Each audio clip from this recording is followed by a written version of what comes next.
Secara kualitas jantannya ini seperti apa? Nah, jantannya Om, kalau dari segi volume itu luar biasa, bisa disebut dari kita kristal. Kristal, kenceng? Kristal, kenceng, tembus gitu kenceng, ya? Tembus. Terus dia bingung, Pak ini kalau tak rubah seperti saya gimana? Oh jangan, saya bilang. Saya langsung ngomong jangan. Kenapa jangan? Jangan dirubah sesuatu yang sudah jalan bagus. Ya. Gitu loh. Tapi boleh dirubah kalau ada kandang yang trouble. Pak Hadi percaya nggak kalau saya punya cadangan cewek 100 lebih? 100 lebih cadangan? 100 lebih.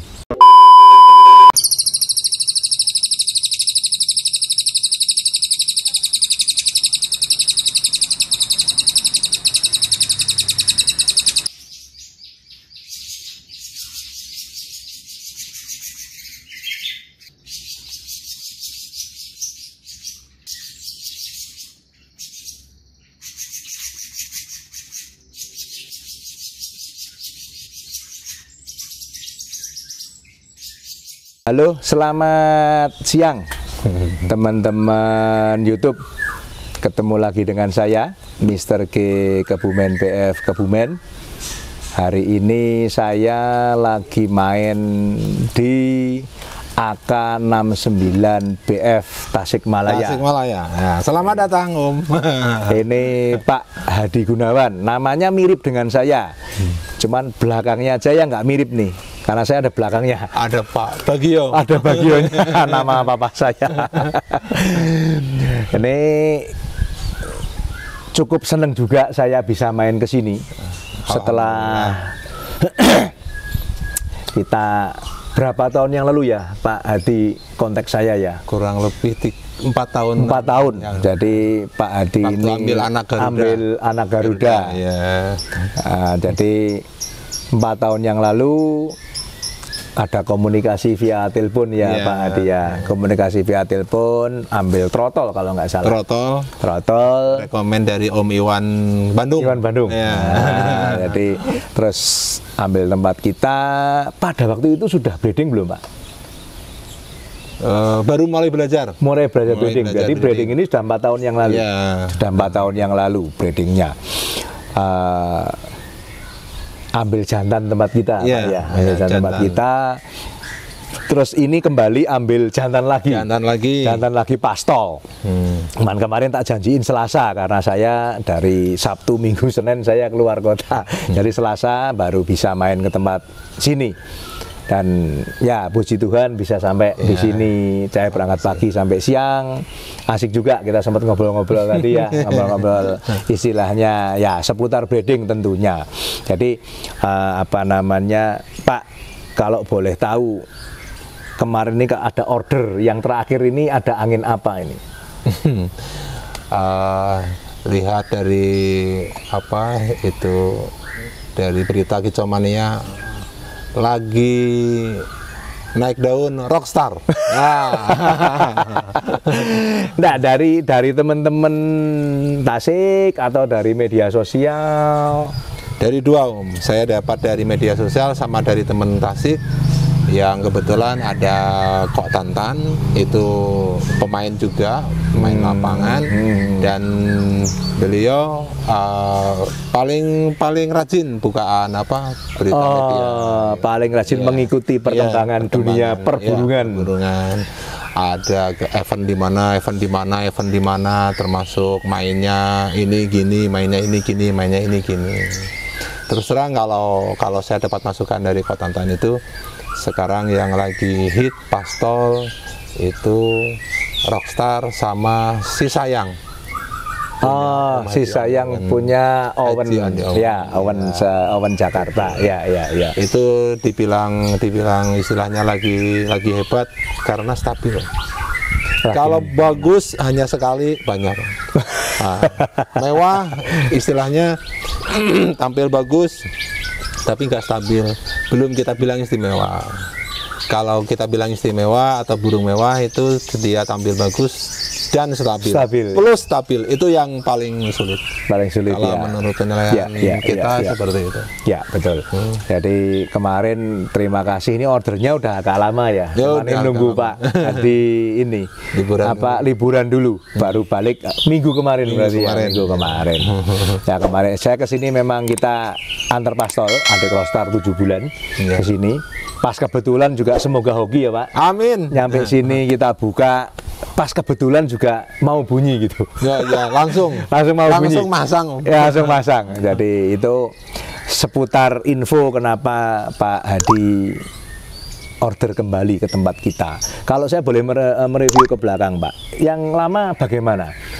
Yang lama itu burung dari anak Garuda ya Om ya. Ya, anak Garuda itu ya. Anak Garuda itu gimana? Ya itu sempat kita ke lapang, pernah tampil Om. Nah, tapi kita bukan pemain ya Om, cuma tes aja. Udah tampil di lapang, setelah itu masuk kandang. Nah, anaknya memang belum banyak Om. Walaupun sudah usia 4 tahunan, kita baru punya anak berapa ekor. Yang jelas tidak lebih dari 20-an, nggak lebih, masih sedikit. Padahal usianya sudah sekitar 4 tahun, berarti masuk breeding kurang lebih 2 tahunan. 2 tahun ya.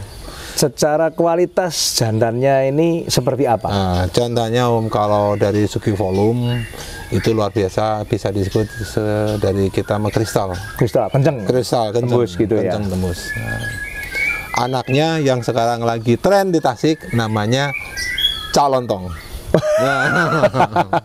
Juara. Nah, ini yang saya kepengen ngobrol ini. Jadi kita pada itu jual trotol Pak ya. Betul ya. Kita jual trotol. Ternyata juga di sini saya anggap dalam tanda petik itu untuk kelasnya yang baru terjun ke dunia burung pada waktu itu sudah memenuhi syarat untuk hal merawat, memaster, dan hasilnya bagus, kan seperti itu. Nah, setelah itu dari 4 tahun yang lalu berusaha dibreedingkan, dan anak-anaknya juga bagus. Ya, benar. Anak-anaknya bagus moncer, ya yang lagi ngetren Cak Lontong namanya. Cak Lontong. Tapi rata-rata bagus ya Pak. Bagus, walaupun kan kita produknya belum banyak. Ya, belum dari 20. Informasi semuanya itu moncer, moncer ya. Moncer. Berarti kalau boleh berbangga hati, terah tidak mengkhianati hasil. Nah, jadi itu kita kepengen sampaikan ke teman-teman YouTube juga, karena memang saya mempercayai itu Pak. Iya, saya mempercayai itu. Jadi kalau mungkin tidak di anaknya, ya mungkin di cucunya. Seperti itu. Nah, terus ini ada sedikit kendala tadi Pak. Tadi agak susah di breeding ya. Ya, agak susah di breeding. Kita mendapatkan hasil produknya itu rada sulit. Nah, makanya dapat hasilnya pun dengan sekian waktu, sekian tahun baru sedikit. Susahnya di mana Pak Hadi?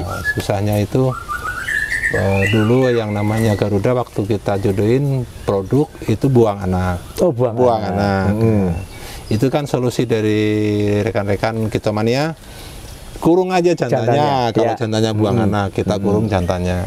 Nah, setelah dikurung jantannya itu kan terus kita panen. Anaknya sekitar usia 8-9 hari kita panen. Dilepasin lagi, itu untuk ngerayunya lagi itu telat gitu. Untuk mau kawin lagi. Itu telat. Kayak dia mau untuk birahi laginya itu kayak yang telat. Jadi nggak ngawin-ngawin lah dasar nama gitu. Nah, jadi gini Pak, kita sharing ya, karena kalau kita ngomong peternak teman-teman YouTube, peternak itu tidak ada yang pandai. Nah, saya berani ngomong tidak ada yang pandai. Biarpun saya baru berternak dari tahun 2010, berarti baru 13 tahun jalan. 13 tahun jalan. Jalannya baru 5 hari. Ini tanggal berapa? Ini tanggal 10, berarti baru jalan 10 hari. Tapi tidak ada yang pandai. Yang ada itu pengalaman. Iya, betul. Nah, jadi yang kepengen saya sampaikan ke teman-teman YouTube yang saat ini, ke Pak Hadi juga. Jadi saya menyarankan Pak Hadi, panennya di 7 hari Pak. 7 hari. Si anaknya dipanen. Anak netas pertama, di hari ke-7 dipanen. Biarpun nanti netas kedua, netas ketiga, ini berarti ada yang panen 4 hari, ada yang panen 5 hari, nggak apa-apa. Panen di usia 7 hari. Nah, di usia 7 hari panen, kalau saya manennya sore Pak. Jam 5, setengah 6 itu baru panen. Setelah itu nggak tak kasih makan. Oh, langsung. Jadi ngelolohnya besok paginya. malam. Karena kalau kita perhatiin, saya kan di breeding kita ada kamera. Kalau saya merhatiin itu dia jam 5 sudah, jam 5:30, 6 paling akhir itu sudah baru selesai ngeloloh. Induknya. Ya. Jadi sudah jam 5 sudah lebih itu nggak bakal diloloh. Nah kita panen ya sekitar jam 5, setengah 6. Lihatin aja, kalau sudah nggak diloloh kita baru panen. Kita baru loloh lagi pagi besoknya. Nah teknis yang lepas setelah kita panen hari ini, sore. Besoknya ini selama 2 hari. Hari pertama, hari kedua, makannya los, Pak. Full cacing. Kalau saya tak batasin. Dalam arti batasnya itu gini, tak atur waktunya. Pagi kasih cacing, Pak. 5 sampai 8 cacing. Jangkrik sama kroto nggak ada. Jam 6, setengah 7 gitu. Paksa makan cacing. Nanti jam 6, setengah 7 makan cacing. Jam 9-an kasih kroto 1 cepuk. Udah, nanti jam 12, jam 1 jangkrik masuk. Nah sore jam 5 tak tarik semua makanannya, cuma tinggal minum. Jadi paginya biar makan cacing lagi gitu. Itu selama 2 harian lah kurang lebih, 2 harian ini. Nah 2 hari ini setelah makan full, jantan tetap di dalam kotak, biarin aja di dalam kandang, jangan ditarik keluar, Pak. Masuk dalam kandang, dikurung dalam kandang, biarin aja. Nah nanti di hari ketiga atau hari keempat paling telat, baru jantannya dilepas. Lah teknis ngelepasnya, pagi kasih makan dulu betinanya, jangan hari ketiga dilepas. Lah hari ketiga ini jangan dijadwal, buruk aja, cacing, jangkrik, kroto masukin jam 6:30 gitu, biar dia makan, jantannya dikeluarin, Pak. Jantannya keluarin, jangan kasih makan dulu. Biarin aja, fur ya. Kalau fur sama makan fur sama minum ya, makan biarin aja makan fur, jangan dikasih puding. Tarik, masukin karamba biar mandi. Nah, mandi bagus sudah. Nah, terus disemprot, Pak. Jantannya disemprot pakai air sama sampo. Kalau saya pakai Jadi Jajar, ada produknya Ebot toh. Semprot, tapi tidak boleh kena kepala, Pak. Kepala nggak boleh disemprot. Leher ke bawah. Leher ke bawah itu sampai basah kuyup, sampai dia nggak bisa terbang. Basah kuyup aja sudah. Nah, dari dia mandi basah kuyup kan kurang lebih 1 jam. 1 jam toh, biar betinanya makan kenyang kan. Dia kan makan kenyang. Setelah itu baru jantannya dilepas, Pak. Nah, biasanya kalau di hari ketiga atau hari keempat ini dilepas, sudah naik. Di hari keempat ini nanti betinanya sudah mulai berahi, jantannya sudah mulai berahi. Langsung cepat, jadi nggak galak. Seperti itu. Nah, terus sampai nanti dia nelor lagi, ya pola makannya kalau saya tak kasih cacing dulu pagi, Pak. Cacing nanti jam 9, jam 10, iya, jam 9, jam 10 baru kasih kroto, jam 12, jam 1 baru kasih jangkrik.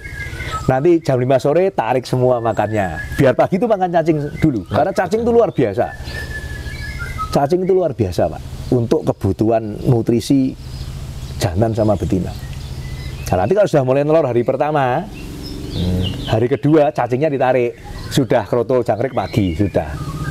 Om, cacingnya pakai apa? Cacing biasa, beli kiloan itu. Oh, yang kiloan. Iya, kasih aja dibersihin, dikasih air gitu, disemprot gitu. Nggak usah dipotong-potong, taruh di lepek dari ini, dari apa? Dari tanah liat itu. Ya, biar dia makan dari situ.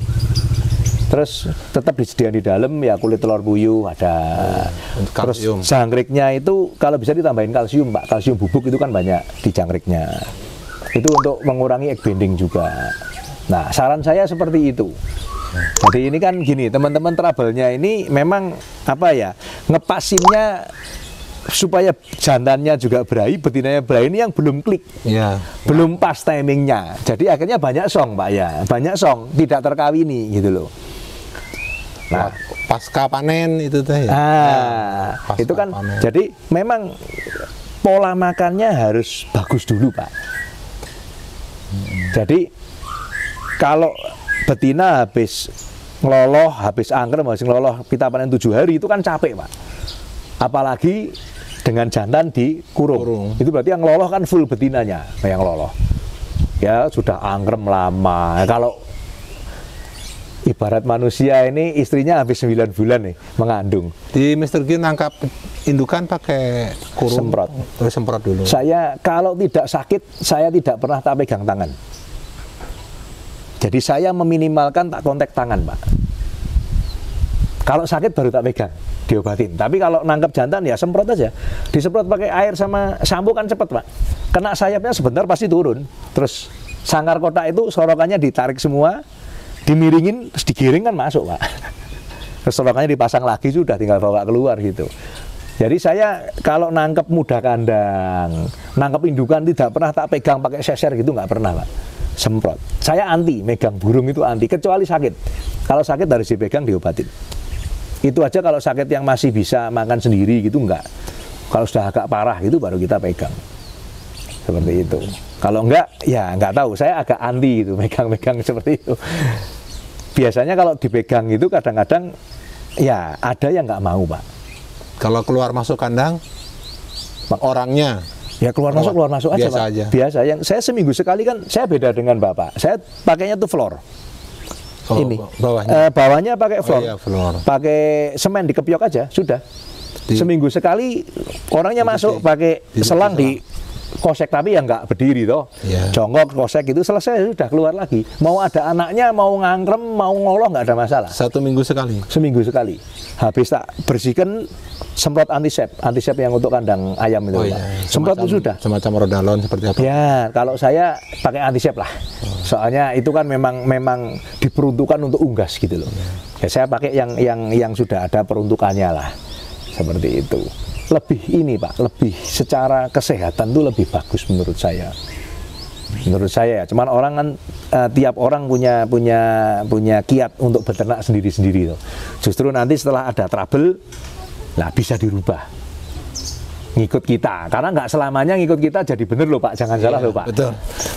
Jadi kita bukan merubah suatu kebiasaan, tapi kalau kebiasaan yang sudah dijalankan ini ada beberapa kandang yang bermasalah, boleh dicoba dengan di tempat kita. Kan kadang beberapa teman ada yang main ke tempat saya, loh kok ini beda. Ada kasus Solo itu ada main ke tempat saya, itu sudah ternak 6 tahun, 7 tahun.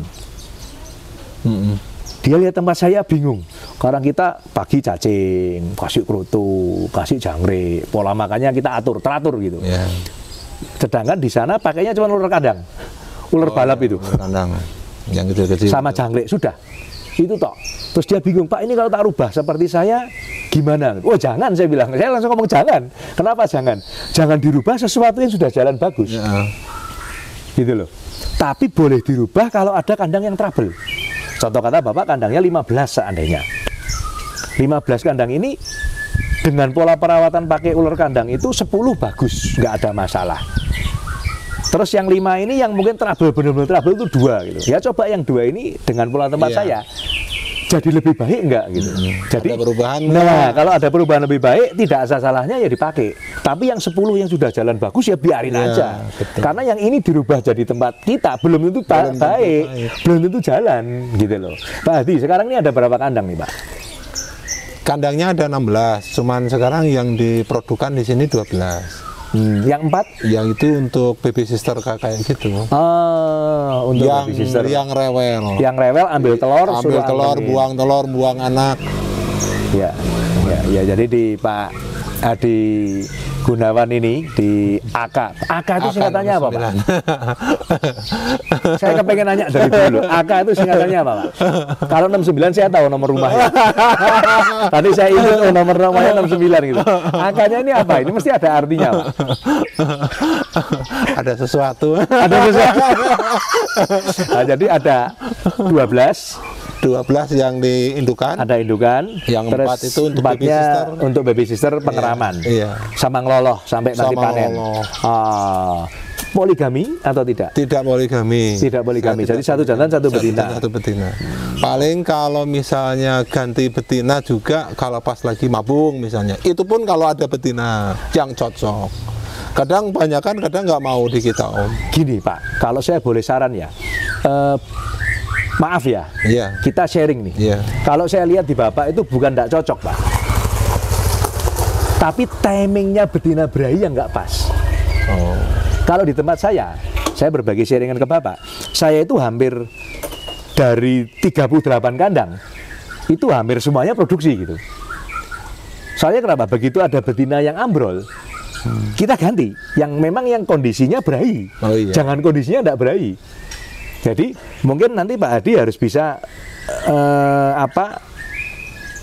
melihat betina ini bukan tidak cocok.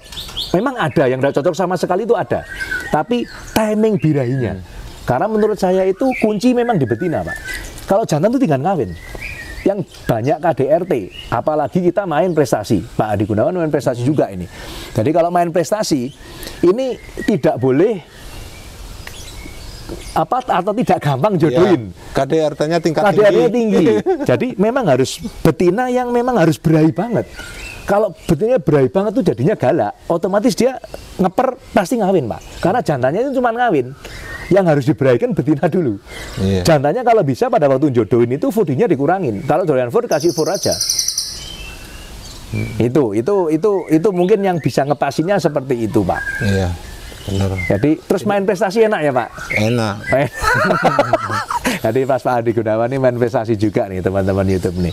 Kalau main prestasi gimana ya? Komunitasnya banyak. Tidak kekurangan pembeli. Sampai sekarang kekurangan pembeli nggak? Nggak kekurangan pembeli. Jadi ada inden. Kalau saya sudah nggak inden karena banyak, tapi di Pak Hadi ini inden juga. Bisa sampai setahun. Bisa sampai setahun. Iya. Waduh, nih hebatnya sampai setahun ini indennya. Nah, jadi saran saya seperti itu Pak Hadi. Jadi kalau Pak Hadi kepingin cepat, ya memang harus punya stok betina. Ya, itu saya tanya. Punya kandang misalnya 10 kandang atau misalnya 38 kandang, stok betina berapa? Minimal separuh. Berarti harus ada 38 stay yang sekitar 20 yang dikurung. Ya, sekitar 10 sampai 15 sampai 20 harus punya cadangan. Pak Hadi percaya nggak kalau saya punya cadangan cewek 100 lebih? 100 lebih cadangan? 100 lebih. Karena saya memang jarang jual betina. Iya. Dan kalaupun saya jual pasti mahal. Iya, saya informasinya dari Om Indarko juga gitu. Pasti mahal. Yang adiknya Rockstar nggak ada yang dijual betinanya ya? Ada beberapa. Beberapa. Cuman kadang gini, kalau teman-teman deket baru dikasih. Satu lah, ada 3 kita kasih 1 Pak. Kalau ada 1 ya belum dikasih dulu. Ya. Gitu. Jadi memang harus punya, kalau di 16 ini Pak, saran saya Bapak minim 5 sampai 8 harus punya stok yang setara. Oh iya, betina harus setara. Jadi setara itu gini, kalaupun nanti betina ini mabung diganti yang baru, tidak mengurangi kualitas anakannya. Oh, iya, ini penting. Iya. Kalau tidak setara nggak bisa. Iya. Akhirnya nanti meraba-raba, ini kualitasnya kayak apa sih? Betul. Kualitasnya kayak apa sih gitu loh. Nah, setara. Jadi harus punya. Kalau punya, indenannya nggak sampai setahun pasti Pak. Saya bukannya polisi, bukannya dukun, bukannya yang di atas. Tapi kalau punya betina pasti akan lebih cepat. Kenapa indahnya lama? Karena saling menunggu. Betina mabung. Kendaliannya saling menunggu. Betina mabung. Betina selesai mabung, jantannya mabung. Nah, pasti ada betina yang setara. Jadi kalau ada betina setara, mabung ganti yang setara, Pak. Setara dalam hal grade dan kualitas ya. Nah, itu seperti itu. Jadi itu berbagai macam istilahnya sharingan kita dengan AK69 BF Tasikmalaya.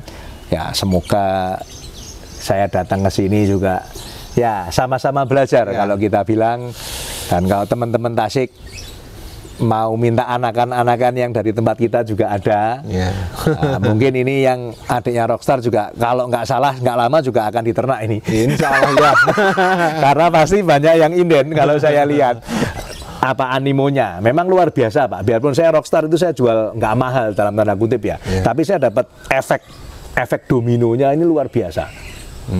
Efek yang cari adiknya, cari betinanya, ya ada aja seperti itu. Oke teman-teman YouTube, saya sudahi dulu ngobrol kita. Monggo silakan Pak Hadi kalau mau pamit dengan teman-teman YouTube, kirim-kirim salam. Ya, yang pertama terima kasih kepada Mr. Ki, Om Gunawan sudah jauh-jauh dari Kebumen untuk silaturahmi ke Tasikmalaya. Suatu kehormatan bagi saya sesama peternak AK69 yang baru belajar kedatangan maestro peternak dari Jawa. Enggak maestro. Ini kalau dibilang di tingkat nasional ya termasuk sudah senior lah, senior. Sudah dari tahun 2010 ya. Main burung 2000, ternak 2010. 2010 berarti 2010. ternaknya. Kalau peribahasanya sudah banyak makan garam ya. Terima kasih sudah nganterin adiknya Rockstar, anak Virus dengan betina Terminator JR ya Om. Betul ya. Mudah-mudahan di Tasikmalaya di AK69 Berfarm ini membawa barokah. Dan kedepannya rencananya juga akan kita breeding. Mudah-mudahan nanti di sini bisa produksi dengan lancar. Amin. Terima kasih kepada Kicomania, Mr. Gi. Oke, teman-teman YouTube, saya sudahi. Kita pamit dulu. Salam konservasi, berkah dalam.